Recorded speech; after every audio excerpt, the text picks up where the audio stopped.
अच्छी रैंक से चयनित होने के लिए सबसे पहले तो आपको संवेग आईएएस की तरफ से बहुत-बहुत बधाई। Thank you sir. कैसा लग रहा है इस समय आपको रिजल्ट आने के बाद से आपके घर हुँ। वालों का रिस्पॉन्स और दोस्तों का रिस्पॉन्स कैसा है? हाँ, बहुत अच्छा है सर, घर वाले तो काफ़ी खुश हैं और दोस्तों ने भी काफ़ी कुछ किया है, मतलब मेरे लिए बहुत धैर्य बना के रखा मेरा, क्योंकि बहुत टाइम पीरियड हो गया था जी। तैयारी करते-करते। 2015 से तैयारी कर रहे हैं। यूपीएससी, फिर यूकेपीएससी, फिर लोअर, फिर एसीएफ, फिर जाके फाइनली मैं अभी एफआरओ में अभी सिलेक्शन हुआ है। सबसे पहले आपसे ये पूछना चाहेंगे तैयारी के दौरान जब आप कई बार ऐसा होता है कि आप तैयारी के फेज़ में होते हैं और आपके दोस्त भी तैयारी के फेज़ में होते हैं। हुँ। तो वो कैसा एक्सपीरियंस रहता है? कुछ लोग सेलेक्ट हुए होते हैं। आपके दोस्तों में कैसा एक माहौल था तैयारी को लेकर के और आपके प्रति कैसा रहा? जब 2015 में शुरू करी थी यूपीएससी की तैयारी, तो उस समय प्री नहीं हो पाया था और बहुत सारे दोस्त ऐसे थे जो अदर स्टेट के थे। तो उनसे जब मैं वापस आया 2017 में, तो उनसे इतना ज़्यादा मुलाकात नहीं हो पाई। हालाँकि जब यूकेपीएससी की जब पीसीएस की तैयारी करी या एनटी के लिए दिया, यूकेपीएससी में एसीएफ के लिए दिया था, तो उस समय काफ़ी हद तक दोस्त ऐसे थे जो बहुत काफ़ी कॉन्टैक्ट में आ चुके थे। और जब हम 2019 में संवेग से जुड़े एसीएफ के लिए, तो उसमें कुछ लोग यहाँ से सिलेक्ट हुए थे, मेरा नहीं हो पाया था किसी कारणवश। तो उसके बाद हाँ, एक थोड़ा डर लगा रहता है, ब कॉन्फिडेंस गिर जाता है, पेशेंस एक होता है कि आप जब प्री मेंस फिर इंटरव्यू देने के बाद आपका फाइनल में नहीं सिलेक्शन होता, तो आप बहुत लो कॉन्फिडेंट फ़ील करते हो। तो उस वक़्त भी मेरे काफ़ी अच्छे दोस्त हैं जिन्होंने सँभाला मुझे। और खुद को पेशेंस रखना ही इम्पोर्टेंट होता है यूकेपीएससी या यूपीएससी के एग्ज़ाम में, कि आपका जी इतना पेशेंस रखना बनाना पड़ता है आपको कि आपको फिर से ज़ीरो से रिस्टार्ट करने के लिए उसकी ज़रूरत पड़ती है। तो मुझे लगता है कि ये मेरे दोस्तों ने काफ़ी मदद की है इस मामले अपने में। बारे में कुछ बताइए कैसा आपका बैकग्राउंड क्या रहा है? पढ़ाई-लिखाई कहाँ से हुई है? हुँ। और तैयारी के बारे में कैसे सोचा? क्या शुरू से ये इच्छा थी कि सरकारी सेवाओं में ही जाना है हुँ। या फिर किसी पर्टिकुलर फ़ेज़ में ये डिसीज़न लिया और जर्नी कैसी रही? हाँ, मेरी जो प्राइमरी स्कूलिंग है वो ब्रह्मखाल से हुई है, सुमन गाम्बे स्कूल से। और उसके बाद 10th और 12th मैंने गोस्वामी गणेश दास सरस्वती विद्या मंदिर से किया है, उत्तरकाशी से। और उसके बाद मैंने आईआईटी की कोचिंग की थी एक इंस्टीट्यूट से देहरादून में ही। तो आईआईटी में सेलेक्ट नहीं होने की वजह से नहीं हो पाया, तो मैंने बीटेक करना ज़्यादा उचित नहीं समझा, क्योंकि मेरा एक कहीं न कहीं यही मन में था कि मुझे सिविल सर्विस में जाना है। क्योंकि एक्चुअली हमारे गाँव में कुछ हैं सिविल सर्विस में रह चुके हैं पहले, तो उनसे थोड़ा इंस्पिरेशन थी। मेरे अंकल हैं, उन्होंने काफ़ी इंस्पिरेशन दिया मुझे कि आप सिविल सर्विस में जाओ। तो इस वजह से मैंने फिर बीएससी पीसीएम से किया और 3 साल बाद ही मैंने फिर कोचिंग की तैयारी शुरू कर दी थी, और इस बेस पे ही मैं फिर दिल्ली में मैंने यूपीएससी की कोचिंग करी 2 साल, लेकिन यूपीएससी में सेलेक्ट नहीं हो पाया था। और उसी दौरान 2016 में एनटी का एग्ज़ाम क्लियर हुआ था। लेकिन फाइनल 2019 में जब इंटरव्यू के बाद मेरिट लिस्ट में शामिल नहीं हो पाया, फिर उस समय भी एक वही पेशेंस रखने वाली बात थी। उसके बाद फिर 2019 में ही जब एसीएफ के फॉर्म आए, उसमें जब प्री में सिलेक्शन हुआ, तो तब संवेग आईएएस से जुड़ने का मौका मिला और सर के साथ तब तक अभी जुड़े हुए ही हैं। और इसके अंदर मैंने एसीएफ के मेंस भी दिया, इंटरव्यू दिया, फिर एनटी का प्री, मेंस वगैरह, और यूकेपीएससी का मेंस भी अभी यहीं से दिया। अ, आपने बताया कि आपने ग्रेजुएशन के साथ ही फिर ग्रेजुएशन तैयारी करने का मन बना लिया था क्योंकि आपको आपके घर से भी इंस्पिरेशन मिला। हाँ। अ, शुरुआत में जब आप तैयारी करने क्योंकि आपने दिल्ली में रह कर के भी तैयारी की। हुँ। अ, आज एक लंबे एक्सपीरियंस के बाद आप एक सफलता के मुकाम को हासिल कर चुके हैं। जैसे क्या कमियाँ रहीं उस समय में और आज इसको सफलता में कन्वर्ट करने के लिए जो आपको लगता है कि आप पहले भी सुधार सकते थे? इसमें मुझे लगता है कि डेफ़िनेटली एक हिंदी मीडियम में थोड़ा-सा जो नोट्स की कमी होती है, या प्रॉपर नोट्स नहीं मिल पाते हैं, या बुक्स नहीं मिल पाती, बहुत लिमिटेड होता है जो सोर्सेज़ होते हैं। लेकिन जब जब ये ऑनलाइन शुरू हुआ था, तो उसमें सोर्सेज़ काफ़ी अवेलेबल थे। मेरे ख़्याल से अगर आप बुक्स तो ऑलमोस्ट सभी स्टूडेंट के पास होती है, लेकिन आपको किस पॉइंट पे, किस टॉपिक पे कितना फ़ोकस करना है, किस टॉपिक से आपको कितने डायमेंशन खोलने हैं, इसका जो मार्गदर्शन है, ये मुझे बेहतर रूप से संवेग आईएएस से मिला। जब मैंने एसीएफ के दौरान इसकी तैयारी की, क्योंकि मेरा पहला ऑप्शन एक एनवायरनमेंट साइंस है और दूसरा फॉरेस्ट्री। तो जो एनवायरनमेंट साइंस और जीएस की तैयारी 2019 में जो एसीएफ के दौरान की थी, तो सर के साथ जितना भी जुड़ाव रहा, उनके डायमेंशन जितने बता सके, उनके मार्गदर्शन में ही हम लोगों ने आगे बढ़ा और इसी का नतीजा है कि मैं एफआरओ में कुछ बेहतर कर पाया। आपने अपने ऑप्शनल सब्जेक्ट के बारे में बात की। हाँ जी। एक कैंडिडेट के तौर पर जो स्मार्ट अप्रोच अगर कोई रखना चाहे, हुँ, जब उसे ऑप्शनल चूज़ करने का मौका मिलता है, जैसे उर्वशी ने कंप्यूटर साइंस लिया, हालाँकि हुँ, उनके बैकग्राउंड का सब्जेक्ट नहीं था। हुँ। उन्होंने बताया कि क्योंकि सब्जेक्ट ओवरलैप करते थे। हुँ। आपका ये फैसला आपने कैसे लिया कि फॉरेस्ट्री को मुझे रखना है? एनवायरमेंटल साइंस तो एक नेचुरल हाँ, चॉइस लाइक सभी की नेचुरल होती है। बेस्ड। लेकिन फॉरेस्ट्री लेने का आपका फैसला कैसे आपने डिसीजन बनाया इसका? एक्चुअली सर मैं बीएससी हूँ पीसीएम से 2014 में वो ग्रेजुएशन हुआ था, पास हुआ था। बट जब 2019 में इस फॉर्म को भरने की नौबत आई तो मैं पीसीएम सब्जेक्ट चूज़ नहीं कर पा रहा था क्योंकि उसके सिलेबस बहुत ज़्यादा था। फिज़िक्स, केमिस्ट्री और वो भी इतने लंबे टाइम पीरियड के बाद उसको रिज़्यूम करना बहुत मुश्किल हो पा रहा था। इस दौरान एक कोई हमारे जानने वाले परिचित हैं, तो उन्होंने एनवायरनमेंट साइंस तो एक रखा हुआ था ऑप्शन में। फिज़िक्स मैं एक बार सोच रहा था कि मैं फिज़िक्स को रखूँ, बट जब वो मिले तो उन्होंने एक बात सजेशन दी कि एनवायरनमेंट साइंस और फॉरेस्ट्री दोनों काफ़ी कुछ मिलता-जुलता सिलेबस है और फॉरेस्ट्री के जो कोर पार्ट है, जैसे जो बॉटनिकल फॉरेस्ट्री है, उसको छोड़ के ऑलमोस्ट जो सिलेबस है वो एनवायरनमेंट साइंस से कहीं न कहीं मैच होता है। तो इस बेस पे क्योंकि मैंने सिलेबस को थोड़ा एनालिसिस किया तो लगा उसमें कि उसमें जीआईएस वाला टॉपिक है, वाटरशेड मैनेजमेंट है, सॉइल मैनेजमेंट है। तो इस वाले टॉपिक एक नेचुरल टॉपिक थे जो एनवायरनमेंट को के साथ थे। ज्योग्राफी और एनवायरनमेंट को रिलेट करते थे। तो इस बेस पे मैंने ज्योग्राफी और फॉरेस्ट्री अपना चूज़ किया था। और एफआरओ की परीक्षा की बात की जाए या फिर जी। एसीएफ की परीक्षा की बात की जाए, यहाँ पर या फिर हम फॉरेस्ट की किसी भी सर्विसेज की परीक्षा की बात करें, हुँ। जहाँ से अधिकारी वर्ग की परीक्षाएं होती हैं, उसमें ऑप्शनल का बड़ा रोल रहता है। हाँ जी। ऑप्शनल को आपने ऑप्शनल की क्योंकि एनवायरमेंटल साइंस तो आप जीएस की तैयारी में भी पढ़ रहे होंगे, हुँ। लेकिन जब फॉरेस्ट्री की बात करें तो आपने उसको मैनेज कैसे किया कि इसमें स्कोर ज़्यादा से ज़्यादा किया जा सके, वो आपका अप्रोच क्या था? अ, फॉरेस्ट्री ऑप्शनल चूज़ कर लिया था, लेकिन ये समझ में नहीं था पता कि इसका जो ये कंटेंट है वो कहाँ से मिलेगा। सबसे बड़ी समस्या मुझे ये हुई क्योंकि मैंने ये हिंदी मीडियम से दिया है पेपर और जब मुझे बुक्स सर्च करने की बारी आई या बुक्स निकाला तो मुझे सही बेहतर कंटेंट नहीं मिल पाया और विशेषकर फॉरेस्ट्री के लिए क्योंकि एनवायरनमेंट साइंस तो समवेग सर से यहाँ से जुड़ने के बाद हो गया था। लेकिन फॉरेस्ट्री में फिर किसी ने रिकमेंड किया कि आईएफएस में जो बुक एक इंडियन फॉरेस्ट्री वहाँ पे चलती है मणिकंदन सर की, तो वो बुक को मैंने पहले परचेज़ किया और फिर उसको पूरे इंग्लिश में पढ़ा और इंग्लिश में जब वो मुझे समझ में आ गया, तो उसका ट्रांसलेशन करने के बाद मैंने फिर नोट्स बनाए टॉपिक वाइज़ और फिर जाके मैंने ये हिंदी में ये एग्ज़ाम दिया है, फॉरेस्ट्री का। तो मुझे लगता है कि ये फॉरेस्ट्री जो ऑप्शनल है, ये मेरे लिए काफ़ी मतलब बहुत बड़ा एक डिज़ास्टर रूप में आ गया था उस समय। बट जब धीरे-धीरे पढ़ा, धीरे-धीरे उसे समझने की कोशिश करी, तो वो डेफ़िनेटली एक ही अच्छा ही काम आया बाद में। अ, क्योंकि इस परीक्षा के 3 पड़ाव होते हैं, प्रीलिम्स, मेंस और इंटरव्यू। Yes sir. कई बार बहुत डिज़र्विंग कैंडिडेट प्रीलिम्स के ही एग्ज़ाम में कुछ कारणों से रुक हाँ, जाते कुछ हैं। कहा सर। तो तैयारी में एग्ज़ाम के 30 दिन पहले, 40 दिन पहले या फिर एग्ज़ाम के ओवरऑल प्रोसेस में ऐसी कौन-सी गलती आपको लगता है कैंडिडेट्स कर देते हैं जो नहीं होनी चाहिए ताकि एटलीस्ट प्रीलिम्स में वो डिस्क्वालीफाई ना हो?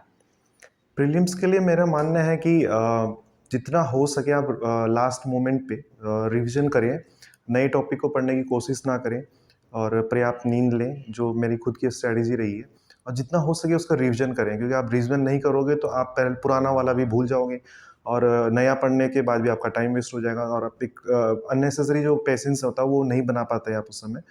तो मेरे ख्याल से आपको सबसे पहले प्रैक्टिस अच्छी सी करनी चाहिए उसकी, टेस्ट सीरीज़ अगर जॉइन कर सकते हैं वो कर सकते हैं और इसके साथ आपको प्रॉपर्ली हर सब्जेक्ट का जितने भी आपके पास नोट्स हैं या कोई आपने पहले से जो बुक पढ़ी है, उसका बार-बार रिवीजन करने से ये कि कॉन्फिडेंस भी बिल्डअप होता है और ये लास्ट मोमेंट पे सबसे अच्छा रहता है। आप पर्याप्त नींद ले सकते हो, अच्छे से आप रिवीजन कर सकते हो, तो मुझे लगता है ये करना चाहिए सबको।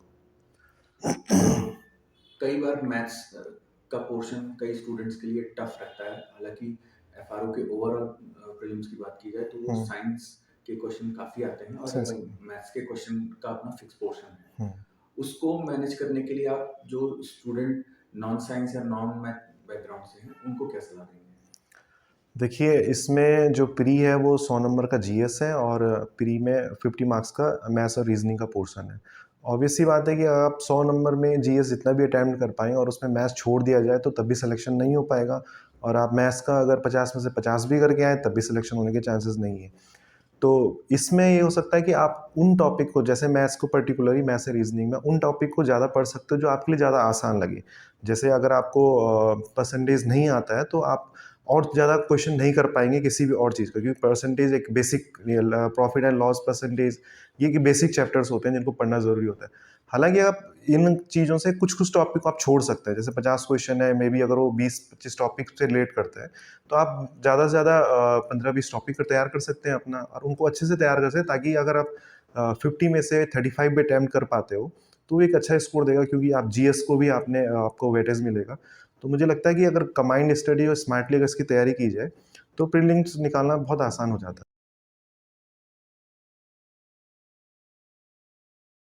हाँ, इसमें आपने जैसे एक नया ऑप्शन लिया फॉरेस्ट्री का, जो कि हुँ, आपके बैकग्राउंड का नहीं है। इस लिमिटेड समय में तैयारी आप स्मार्ट तरीके से कैसे कर सकते हैं? उसमें आंसर राइटिंग का रोल हुँ। कितना महत्वपूर्ण है?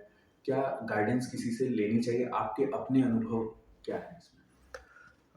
एक्चुअली जब एसीएफ का फॉर्म आया था तो उस समय प्री मेंस के लिए काफ़ी टाइम मिल गया था। तो इस वज़ह से फॉरेस्ट्री और जैसे एनवायरनमेंट ऑप्शनल है, वो उनको तैयार करने में थोड़ा टाइम ज़रूर लगा, लेकिन हो गया था वो सिलेबस कंप्लीट।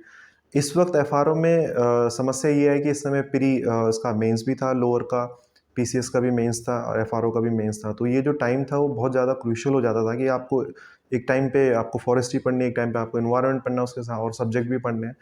तो इस जो एफआरओ के एग्ज़ाम में एफआरओ एग्ज़ाम से 1 महीने पहले जब ये पता चला कि मेंस होने वाला है, तो मैंने सिर्फ़ एफआरओ के मेंस में एनवायरनमेंट और फॉरेस्ट्री पे ज़्यादा फ़ोकस रखा, क्योंकि फॉरेस्ट्री मेरा अपना बैकग्राउंड का सब्जेक्ट नहीं है। हालाँकि जीएस उस समय रेगुलर ही चल रहा था। हिंदी पे मैंने ज़्यादा फ़ोकस रखा, क्योंकि मैं हिंदी एमए हिंदी हूँ और नेट क्वालिफ़ाइड भी हूँ। तो मुझे लगा कि जो सब्जेक्ट मेरा स्ट्रॉन्ग है, मैं उसे और अच्छे स्ट्रॉन्ग करके जाऊँ, ताकि अगर उसमें नंबर ज़्यादा ले पाऊँ, तो उसको बेनिफिट कहीं न कहीं और जगह मिले, मतलब पूरे टोटल मार्क्स में मिल सके। इंग्लिश पे बहुत अच्छा फ़ोकस किया था, और जीएस एक ऑन एवरेज था, क्योंकि जीएस का कंटेंट आप डिफाइन सब सिलेबस के अकॉर्डिंग नहीं था। उसमें क्वेश्चन बहुत ज़्यादा वैरायटी थी, उसके बहुत ज़्यादा डायमेंशन थे। लेकिन वो ओवरऑल जितनी पढ़ाई की है, जितनी मेंस की है, उसके अकॉर्डिंग वो क्वेश्चन्स लगभग हो चुके थे। मेन जो फ़ोकस था वो एनवायरनमेंट और फॉरेस्ट्री पे था। तो ऑन ऑन एनवायरनमेंट और फॉरेस्ट्री पे ही मैंने ज़्यादा फ़ोकस रखा। आप एसीएफ की परीक्षा में बहुत कम मार्क्स से फाइनल मेरिट लिस्ट में हाँ जी। रह गए थे। अगर आपसे व्यक्तिगत रूप से पूछा जाए, तो आप, कई बार कैंडिडेट्स कहते हैं कि लक का थोड़ा-सा रोल रहता है हुँ। ओवरऑल कॉम्पिटिशन की प्रक्रिया में। आपके अनुभव से आपका इस बात पे कितना विश्वास है? क्या आपकी मेहनत में कुछ स्ट्रैटेजी में कोई कमी रह गई थी, या आप उसे लगता है एक फैक्टर मानते हैं? एसीएफ का रिज़ल्ट मेरे लिए एक डिज़ास्टर था। एक्चुअली वो किसी दूसरे पक्ष के कारण सिलेक्शन नहीं हो पाया। मेरा जितना परफ़ॉर्मेंस था उसके अकॉर्डिंग वो अच्छा था, मतलब मैं जिस जितना मानता हूँ। हालाँकि उसमें कुछ कमियाँ थी, जैसे इंग्लिश में काफ़ी कम मार्क्स मिले थे उस वक़्त। हिंदी में बेटर परफ़ॉर्मेंस दी थी मैंने उस समय, और जीएस को मैंने ज़्यादा फ़ोकस नहीं कर पाया था। तो इस पे जब एफआरओ पे अभी एग्ज़ाम आया, तो मैंने इंग्लिश पे ज़्यादा फ़ोकस रखा, और जीएस पे 2 जो सब्जेक्ट थे इन पे ज़्यादा फ़ोकस रखने की कोशिश करी है। अ, मेंस का जब रिजल्ट आया होगा तो निश्चित ही आपको एक रिलीफ मिला होगा, और लेकिन अगले पड़ाव की आपके दिमाग में चिंता शुरू हो गई होगी। हाँ। तो इंटरव्यू की तैयारी आपने कैसे की?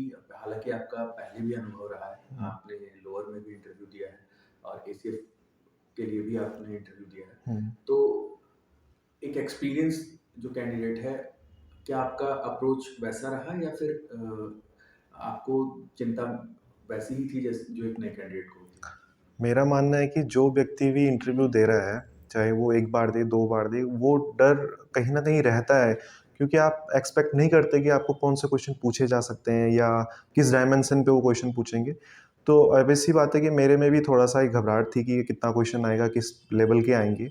हालाँकि हुआ वही कि जब क्वेश्चन आए थे तो वो बहुत ही ज़्यादा केमिस्ट्री से उन्होंने मुझसे पूछ लिया था, जबकि केमिस्ट्री मैंने 2014 में लास्ट पढ़ी थी ग्रेजुएशन में। तो हाँ, ये एक सभी के लिए होता है कि आपको इंटरव्यू में क्या पूछा जाए, कैसे पूछा जा सकता है। तो इसके लिए मैं मानना है कि आप जितना ज़्यादा हो सके मॉक दीजिए, जितना ज़्यादा हो सके उस सिलेबस को कवर करने की कोशिश कीजिए। जितना आपका ऑप्शनल है फॉरेस्ट या जो आपके ऑप्शनल है या जीएस के पॉइंट ऑफ व्यू से उस समय का जो करंट अफेयर है आपके लोकल एरियाज़ का या फिर स्टेट लेवल का, उन पे ज़्यादा फ़ोकस रखना चाहिए। तो मेबी ये इंटरव्यू के आस-पास आप अच्छे क्वेश्चन में पहुँच सकते हो। तैयारी की इस पूरी प्रक्रिया में संवेग आईएएस के साथ आपका अनुभव कैसा रहा? सर संवेग आईएएस से पहली बार जुड़ाव 2019 में हुआ एसीएफ के दौरान ही। सर ने बहुत ज़्यादा सपोर्टिव थे, मार्गदर्शन दिया और मेरा जो व्यक्तिगत मानना है कि उस वक़्त हम पढ़ सब रहे थे, लेकिन एक मार्गदर्शन जो एक डायरेक्शन थी वो नहीं मिल पा रही थी। जब संवेग से जुड़े तो उस समय बहुत सारे टॉपिक ऐसे थे जो जिसकी इम्पोर्टेंस हमें शायद उस समय नहीं पता थी। तो जब उनसे जुड़े तो वो टॉपिक पे हमें बहुत ज़्यादा डायमेंशन मिला, उनके मार्गदर्शन में हमने वो सीखा, उनको एक जो टॉपिक होते हैं उनकी इम्पोर्टेंस जानी। इसी के बिहाफ़ पे हमने मेंस भी क्लियर किया एसीएफ में मैंने और उसके बाद जब ये जुड़ाव इतना अच्छा जुड़ता रहा कि अभी सर के साथ ही हमने एनटी का भी दिया है, यूकेपीएससी मेंस दिया है, एनटी का मेंस दिया है और फाइनली हमने यहाँ से एफआरओ में सिलेक्शन प्राप्त किया। तो इस संवेग आईएएस का बहुत बड़ा योगदान है और उसके लिए मैं संवेग आईएएस को बहुत-बहुत धन्यवाद देना चाहता हूँ। विपिन, बहुत से कैंडिडेट्स आपको सुन रहे होंगे जो तैयारी की प्रक्रिया में हैं। हुँ। कई बार बहुत मेहनत करने के बाद आपने भी मेहनत की है बहुत ज़्यादा और आप इस सफल मुकाम पे हैं। और कई बार कैंडिडेट बहुत मेहनत करने के बाद, बहुत वेल डिज़र्विंग होने के बाद भी फाइनल लिस्ट में नाम नाम नहीं नहीं ले ले पाते हैं। ऐसे में कई बार बहुत फ्रस्ट्रेशन का उन्हें सामना करना पड़ता है। पाते। ऐसे कैंडिडेट्स को आप क्या कहना चाहेंगे? सर, इसमें फ्रस्ट्रेशन होना लाज़मी है कि क्योंकि आप एक बहुत ज़्यादा मेहनत करते हो प्री, मेंस और इंटरव्यू को लेके और कुछ कारणों से ये टाइम पीरियड बहुत लंबा भी चला जाता है 2-2 3-3 साल और फिर उसके बाद सिलेक्शन नहीं हो पाना वो और आदमी को तोड़ देता है। तो इस वक़्त सबसे इम्पोर्टेंट है कि आपको पेशेंस रखना होगा, आपके अंदर कितनी हिम्मत है आपको ये दिखानी होगी और आपको फिर रीस्टार्ट करना पड़ेगा हर चीज़ को। आपको फिर से दोबारा प्री देना पड़ेगा, आपको फिर मेन देना पड़ेगा, फिर इंटरव्यू देना पड़ेगा। उसके लिए आपको मेंटली प्रिपेयर होना बहुत आवश्यक है क्योंकि ये फ़ेज़ मैं फ़ेस कर चुका हूँ और मुझे लगता है कि ये पेशेंस बहुत काम आता है। विपिन, चूँकि आपकी जो सफलता है वो बहुत नपी-तुली है। आपने बहुत सारे स्ट्रगल के बाद इस सफलता को पाया है और आपने हर स्टेप पे अपने आप को सुधारा हो। यस। तो आप ये बेहतर जानते होंगे कि कहाँ जो कमज़ोरी रह जाती है कैंडिडेट की, उनको जल्दी सुधार के सफलता को हुँ। की जो सफलता का जो समय है उसे कम किया जा सकता है। तो कैंडिडेट्स को आप क्या सलाह देना चाहेंगे कि वो जल्दी सफलता ले सकें? जल्दी सफलता पाने का ऐसा कोई शॉर्टकट नहीं है, बट आप किसी सब्जेक्ट को लेके या किसी टॉपिक को लेके अगर आपको लगता है कि ये बहुत टफ पड़ रहा है या इसके नोट्स नहीं पल मिल पा रहे हैं, तो ये श्योरिटी तो नहीं है कि वो क्वेश्चन पेपर में आए ही आए।